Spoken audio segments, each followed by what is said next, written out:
आप देख रहे हैं अनहोनी। अनहोनी में आज की कहानी हमारे साथ शेयर की है विपुल जी ने। तो चलिए बढ़ते हैं आज की इस कहानी की ओर।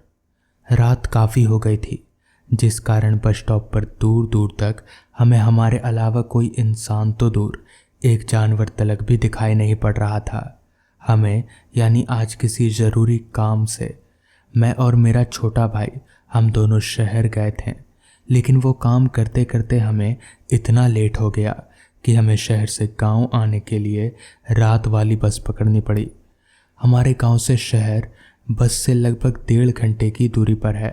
खैर, बस से उतरकर मैंने जब घड़ी में वक्त देखा तो वक्त हो रहा था रात के 10:30 बजे का। इस पर मेरे छोटे भाई ने मुझसे कहा, भैया लगता है आज यहाँ से पैदल ही घर जाना पड़ेगा।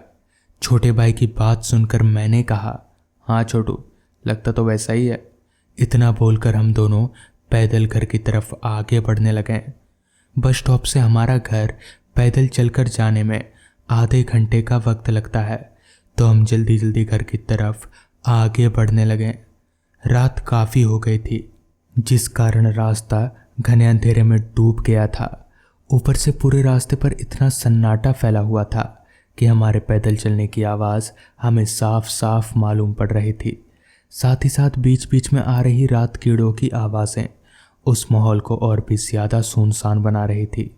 खैर, अभी हम आगे बढ़ ही रहे थे कि तभी हमें किसी की रोने की आवाज़ सुनाई पड़ी। उस रोने की आवाज़ को सुनकर हम दोनों भाई एकदम से चौंक गए कि भला इतनी रात का कौन रो रहा है। पहले पहले तो हम दोनों भाइयों ने नज़रअंदाज किया, मगर वो आवाज़ बार बार आने के कारण हमें उस आवाज़ की तरफ ध्यान देना ही पड़ा। जिसके बाद हम दोनों भाइयों ने इधर उधर नज़रें दौड़ाकर उस आवाज़ को तलाशने लगे कि तभी हमें रास्ते के कुछ आगे एक बूढ़ा आदमी बैठकर रोता हुआ दिखा।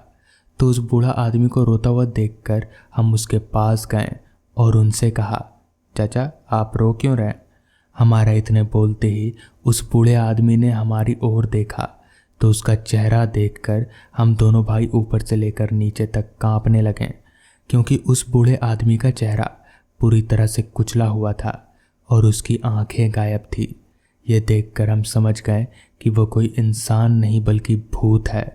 जिसके बाद हम दोनों भाइयों ने वहाँ से दौड़ लगा दी और भागकर घर चले गए। तो दोस्तों, ये थी आज की कहानी। अगर आपको ये कहानी पसंद आई हो तो चैनल को ज़रूर सब्सक्राइब कर लें। तो मैं आपका दोस्त आर्यन जल्द ही मिलूँगा आपसे ऐसी ही एक कहानी के साथ।